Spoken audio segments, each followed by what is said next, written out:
Bien, queridos amigos y hermanos en el Señor, hoy vamos a tener un tema muy importante.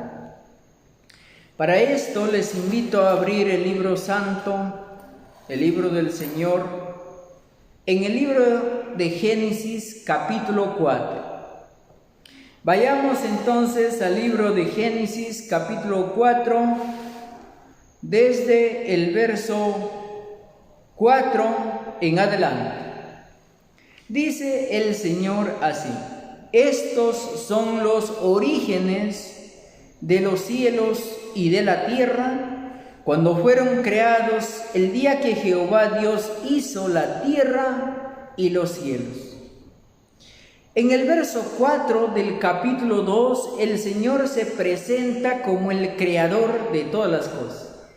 Es decir, que Dios ciertamente había creado el cielo y la tierra y no nos da opción para pensar de diferente manera.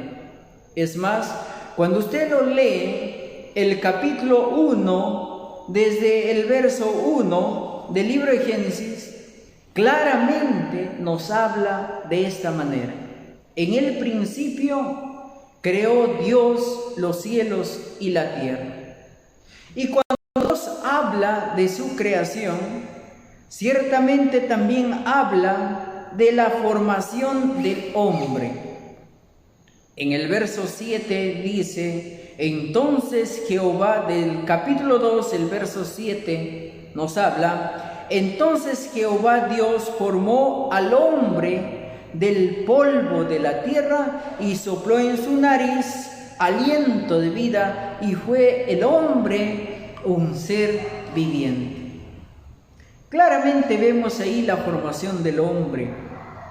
Nos parece ver, amados amigos, al hombre hecho de barro, y ciertamente el Señor en su grande misericordia se acerca y da un soplo, el soplo de vida en su nariz del hombre, y el hombre ahora se levanta, todo él lleno de vida, lleno de la juventud eterna, pues él había salido de la mano del Creador. Y este Dios maravilloso que la había hecho, hizo también su casa donde él pudiese vivir. El verso 8 dice: y Jehová Dios plantó un huerto en Edén, al oriente, y puso allí al hombre que había formado. Pero la gran pregunta es: ¿para qué Dios colocó al hombre en el huerto del Edén? ¿Será para que él viva ocioso? ¿Estaría andando de un lugar a otro? ¿O entraría tal vez en una glotonería por los frutales que Dios había creado? Todas esas respuestas lo vamos a ver más adelante.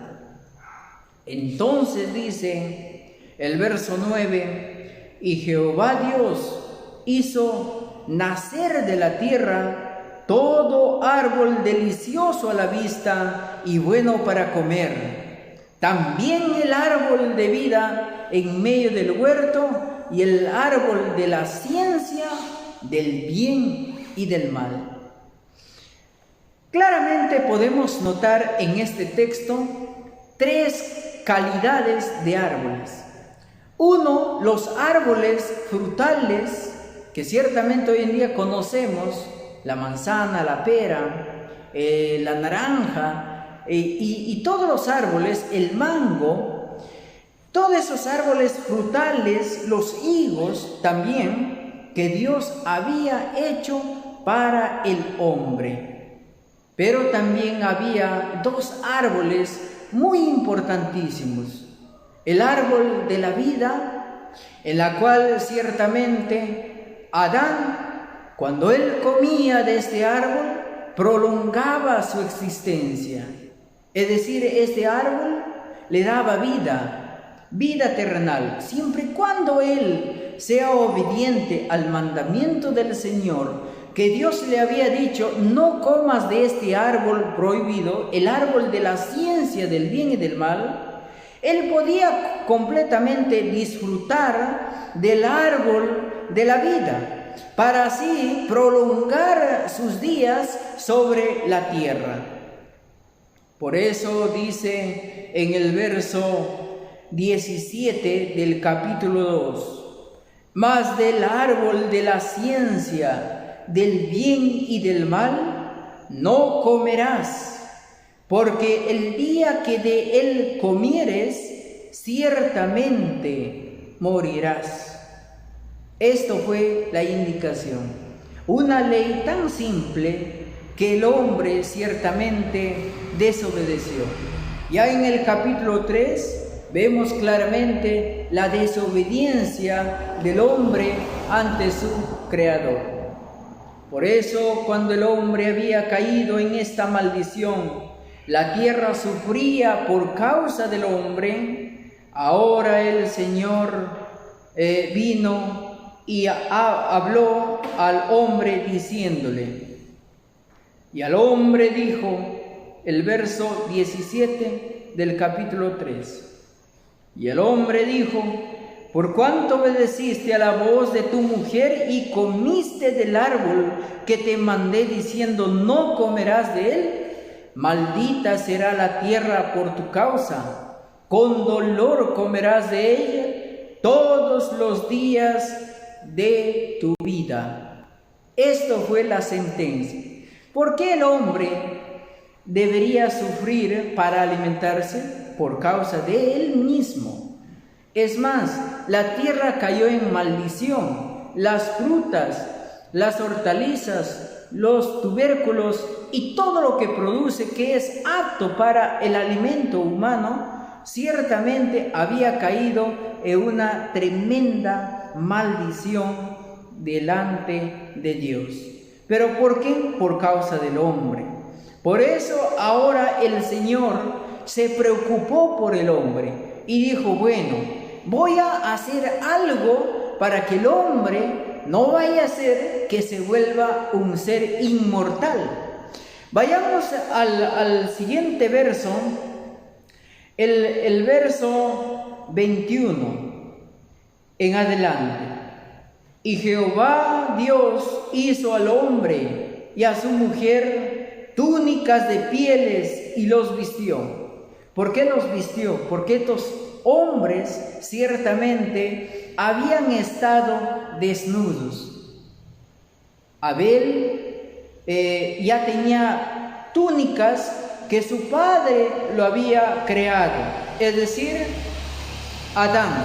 Pero Adán, cuando él pecó, ciertamente se dio cuenta, la luz que lo rodeaba a él, las vestiduras santas, fueron quitadas y él se vio en su tremenda desnudez. Por lo tanto, el Señor ahora vino, hizo túnicas de pieles y los vistió. Las túnicas de los pieles de los corderos que fueron sacrificados ahora cubrieron la desnudez de este pobre hombre, un hombre que estaba condenado. Ahora este hombre necesitaba la sangre de los corderos para expiar su rebelión. El verso 22 dice, y dijo Jehová Dios, he aquí el hombre es como uno de nosotros, sabiendo el mal y el bien. Ahora pues, que no alargue su mano y tome también del árbol de la vida y coma y viva para siempre. Dijo Dios, se preocupó. No vaya a ser que el hombre coma del árbol de la vida y no podamos salvarlo. No pueda haber una sentencia de muerte sobre este hombre pecador. Imagínense, amados oyentes, amados amigos y hermanos en Cristo, imagínense que usted no pudiese morir con un cáncer terminal. No moriría miles y miles de años sin poder morir. Su vida ciertamente sería un tremendo calvario. Es más, sería más horroroso su vida y más terrible que el mismo infierno. Por lo tanto, el Señor se preocupó en el hombre, un hombre lleno de maldad, que deberían nacer de estos dos seres que Dios había hecho. Ciertamente dijo: no vaya a ser que alargue su mano y coma del árbol de la vida y viva para siempre. Los siguientes versos, el verso 23 y el verso 24, dice: y lo sacó Jehová del huerto del Edén para que lo labrara la tierra de que fue tomado. Echó pues fuera al hombre y puso al oriente del huerto de Edén querubines y una espada encendida que se revolvía por todos lados para guardar el camino del árbol de la vida. La gran pregunta es esta que yo les quiero hacer a ustedes. ¿Qué significado tiene para nosotros hoy el árbol de la vida? Porque este árbol permaneció hasta el diluvio universal. Cuando llegó el gran diluvio universal, este árbol desapareció de la tierra. Es decir, Dios lo llevó a los cielos. Y allá está en el paraíso celestial este árbol de la vida. Allí está. Lo vamos a leer ahora en el libro de Apocalipsis. Vayamos ahora al libro de Apocalipsis y ahí vamos a ver el árbol de la vida que está en la ciudad de Dios, en el paraíso celestial. Ponga atención a este texto en la cual el Señor nos va a dar a entender acerca de este árbol maravilloso. Vayamos entonces al libro de Apocalipsis. Dice así, capítulo 22. Y me mostró un río puro de agua de vida, límpido como el cristal, que provenía del trono de Dios y del Cordero. El verso 2. Y en medio de la calle de ella, y de uno y de otro lado del río, estaba el árbol de la vida, que lleva 12 frutos, dando cada mes su fruto, y las hojas del árbol eran para sanidad de las naciones. La gran pregunta que nos podemos hacer hoy es lo siguiente: ¿cómo es que las hojas del árbol de la vida son sanidad para las naciones? Si en los cielos no hay enfermos. Claramente la palabra de Dios dice que Dios enjugará toda lágrima de los ojos. Capítulo 21, el verso 4 de Apocalipsis. Y enjugará Dios toda lágrima de los ojos de ellos, y ya no habrá muerte, ni habrá más llanto, ni clamor, ni dolor, porque las primeras cosas pasaron. Entonces, ¿qué? Los enfermos en la patria celestial van a ir y van a agarrar las hojas del árbol de la vida para curar sus enfermedades. No, amados amigos, no es así. Sino más bien aquí está hablando de una forma alegórica. Primero tenemos que entender quién es el árbol de la vida para nosotros.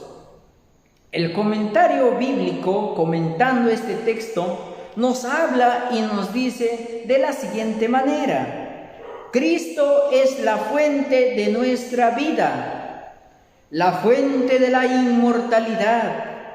Él es el árbol de la vida y todos los que van a Él les imparte vida espiritual. Recuerde usted que en el Edén terrenal, cuando Adán y Eva todavía no habían pecado, ellos querían extender sus días sobre la tierra, ciertamente se iban y comían los frutos del árbol de la vida, para darnos a entender que solamente Cristo es el árbol de la vida que da vida a los hombres. De Él fluye la vida para todos los hombres muertos. Es por eso que el Señor dijo: yo soy la resurrección y la vida. El que esté muerto, aunque esté muerto, vivirá. Por lo tanto, ahora Cristo está simbolizado en el santuario celestial, en la ciudad de Dios, como un árbol que ciertamente produce 12 frutos. Pero las hojas de este árbol ciertamente son sanidad para las naciones. Oh amigo, tú que estás enfermo, tal vez estás un hombre enfermo espiritual, yo no sé tu vida secreta, pero Cristo en este instante quiere darte sus hojas para que usted pueda sanar su corazón. Pues las hojas de este árbol ciertamente son sanidad para las naciones. En el capítulo 22, el verso 2 del libro de Apocalipsis, tenemos dos cosas que son representaciones de Cristo. Por ejemplo, tenemos, dice la palabra así, en el medio de la calle de ella, o sea, hablando de la ciudad de Dios, y de uno y de otro lado del río. Subraye la palabra río. El río simboliza también a Cristo. Es por eso que el Señor dice, Jesús nuestro Señor dice: yo soy el agua de la vida.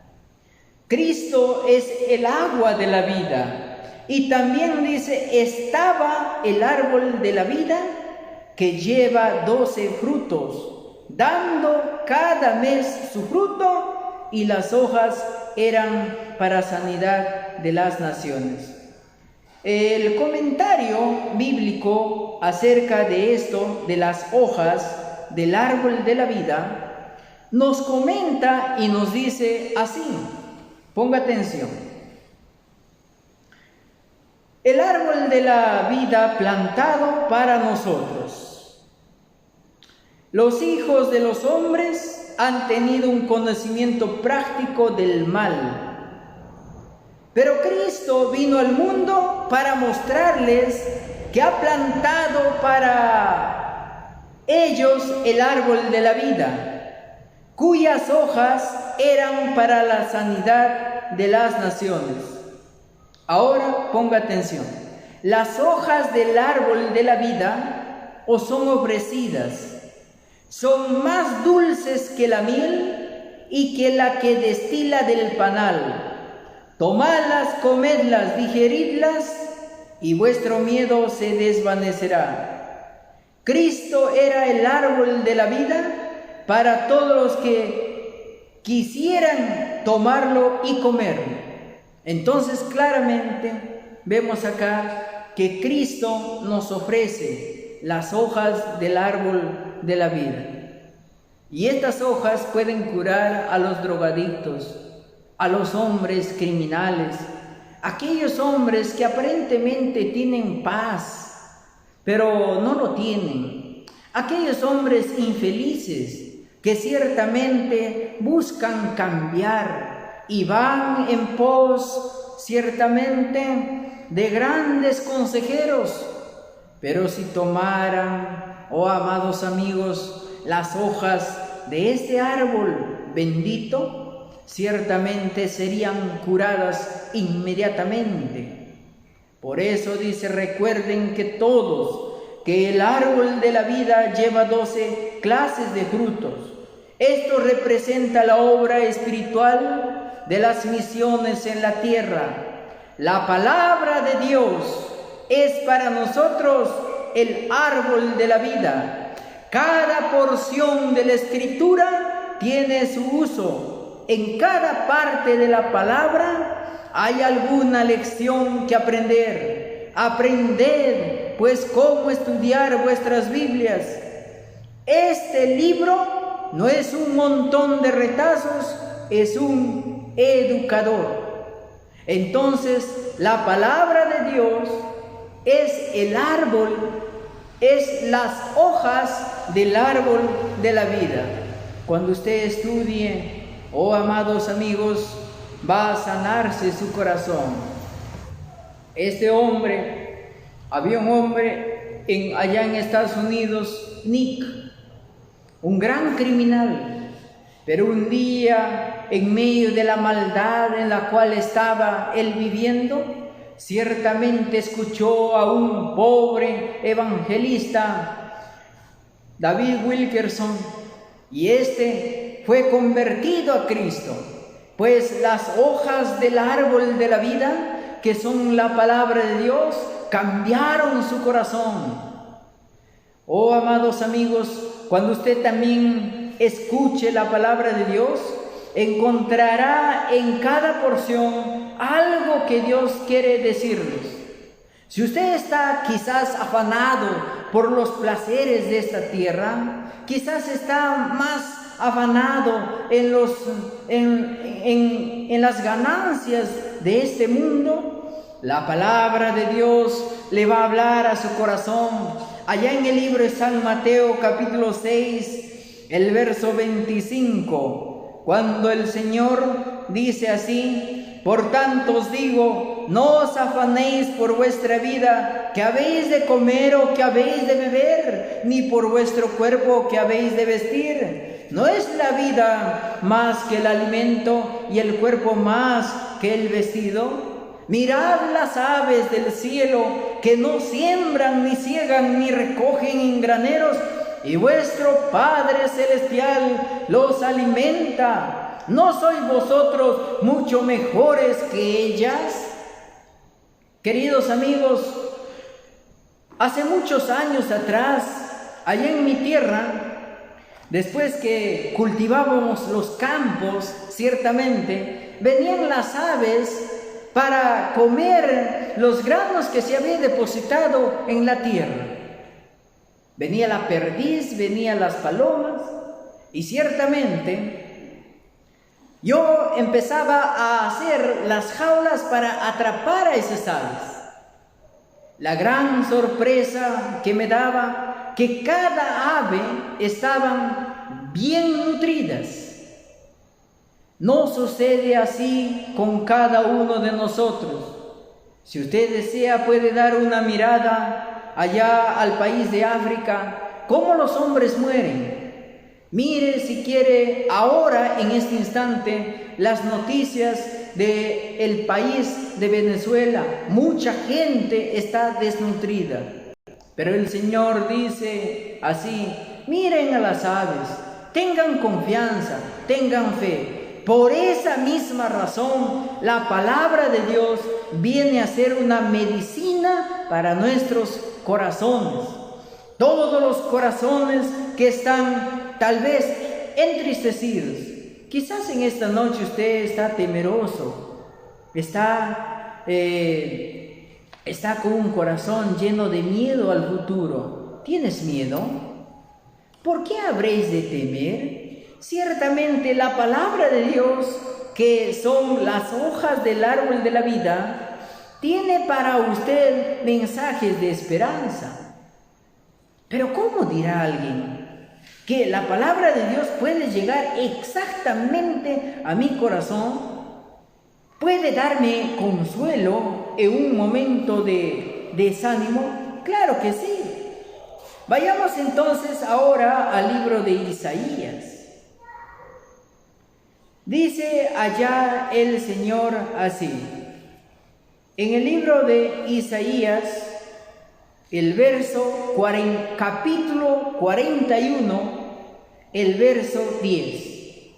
Usted puede estar tal vez de miedo por estos acontecimientos, que está pasando, la pandemia que está azotando en pleno 2021 al mundo entero. Puede tener miedo quizás, pero la palabra de Dios, como son hojas que ciertamente van a curar su corazón, le dice lo siguiente, Isaías 41, verso 10, no temas, porque yo estoy contigo, no desmayes, porque yo soy tu Dios que te esfuerzo, siempre te ayudaré, siempre te sustentaré con la diestra de mi justicia. La palabra de Dios dice que siempre Él va a estar con cada uno de nosotros. No nos va a abandonar. Aunque usted sea un hombre ingrato, tal vez no se acuerde de su Señor, pero la palabra de Dios es verdadera. Y el Señor ha dejado escrito que ciertamente no nos va a abandonar. Puedes abandonar. Puedes ir tal vez lejos de casa, como el pródigo. Pero el Señor, cuando estés tal vez en lo más profundo de la vileza del pecado, el Señor te llamará para curarte. Las hojas del árbol de la vida, que son la palabra de Dios escritas para ti, ciertamente curarán tus heridas cuando vengas herido a los pies de Jesús. Ahora dirá alguien de mis oyentes, pero yo, hermano, soy un gran pecador. ¿Dios me podrá perdonar? Tengo pecados rojos y pecados negros. ¿Dios podrá sanarme así, tal como soy? Claro que sí. Si usted tiene aquellos pecados, escuche bien. No se salga de esta transmisión sin escuchar el Evangelio. Isaías 1:18 dice, venid luego, dice Jehová, y estemos a cuenta. Oh pecador, te dice Dios, vamos a ponernos a cuenta. Adán cayó en pecado. Ciertamente él se apartó del Evangelio de salvación. Pero yo puse un medio de escape para ir. He ahí el Cordero. Sus pieles cubrieron su desnudez. Así también venid tú inmediatamente en este instante y vamos a ponernos en cuenta. ¿Me estás debiendo? Sí, yo te debo, dice el pecador, te debo y ciertamente tengo miedo. ¿Me esconderé de ti? No, no te escondas. ¿Dónde estás? Dice el Señor.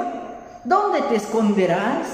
Mejor venid luego, dice Jehová, y estemos a cuenta.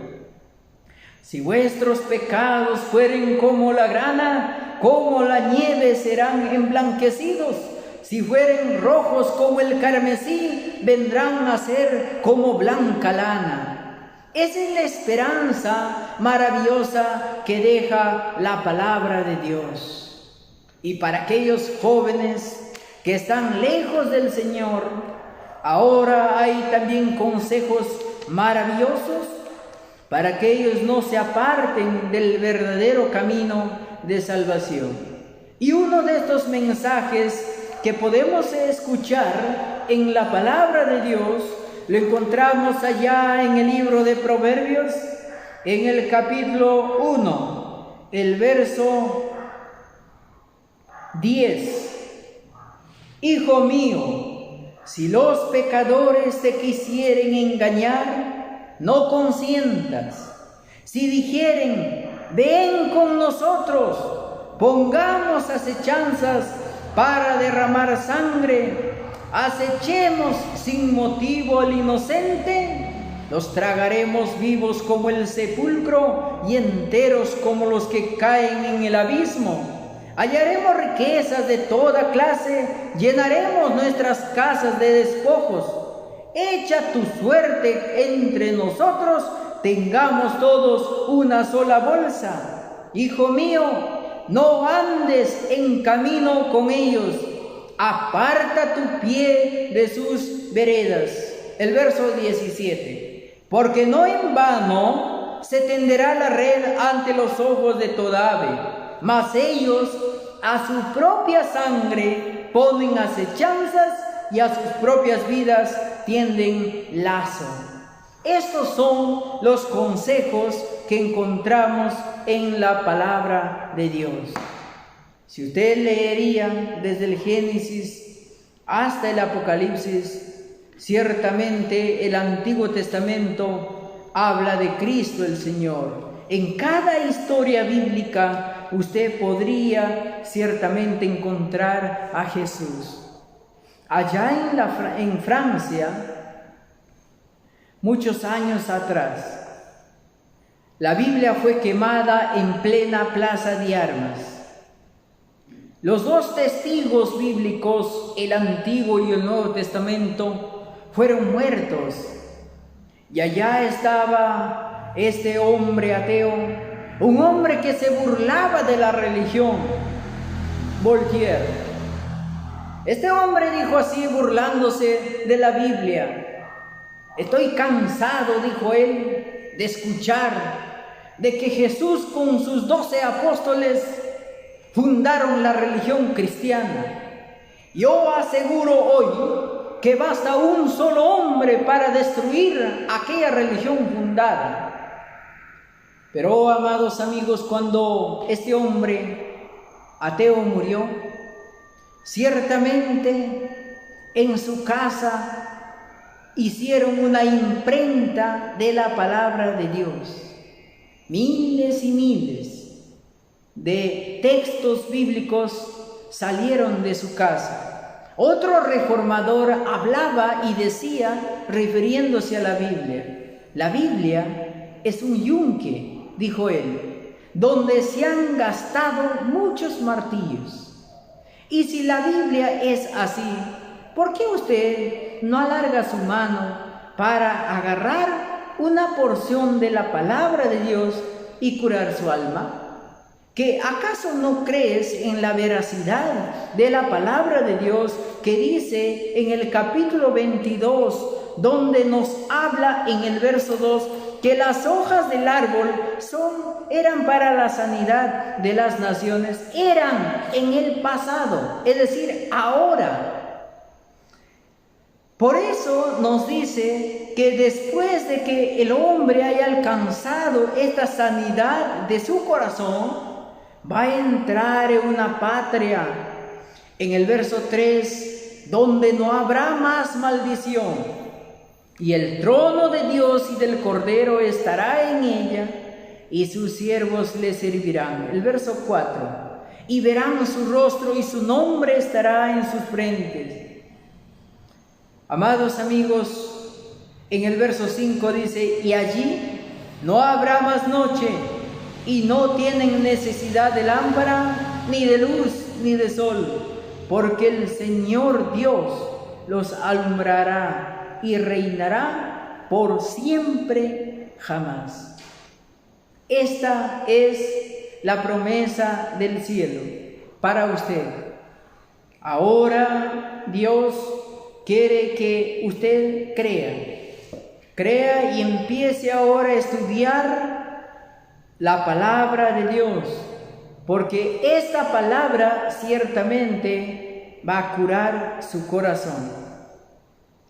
Y cuando cure su corazón, ahora va a encontrar a Cristo, y Cristo le va a dar su gracia y su amor, su misericordia, y Él estará en su mente para que cuando Él venga en las nubes de los cielos, usted esté dispuesto a abrir sus manos y no esconderse ante la presencia de Cristo el Señor.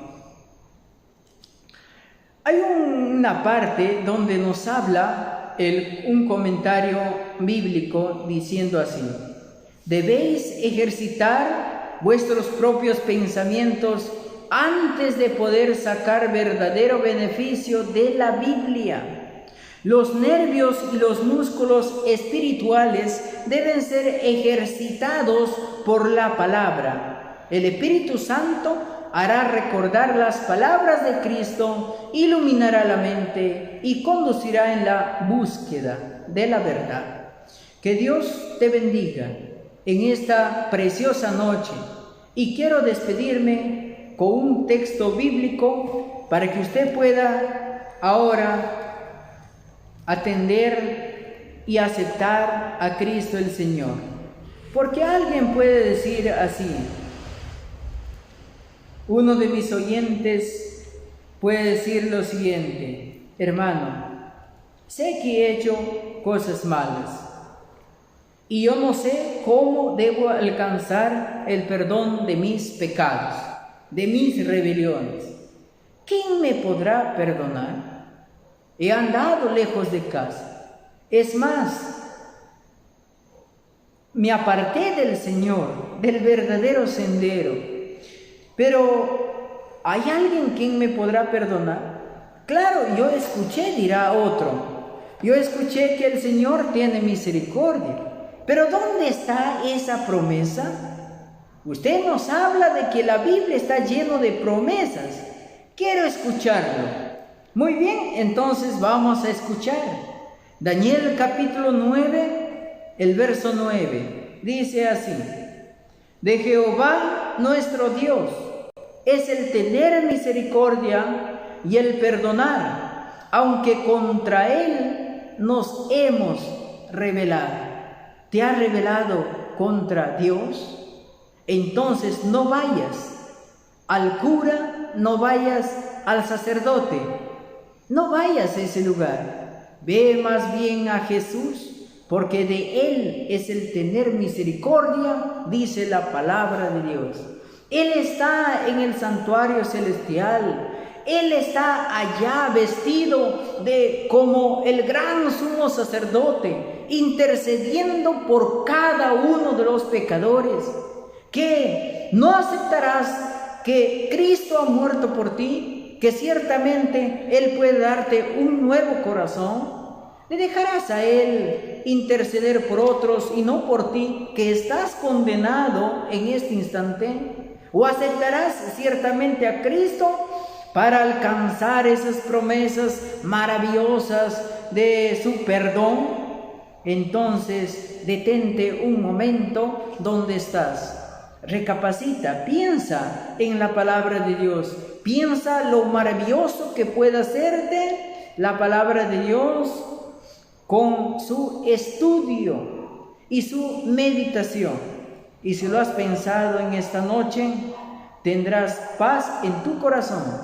Graba este mensaje en tu vida, en tu corazón, y comparte con tus amigos también.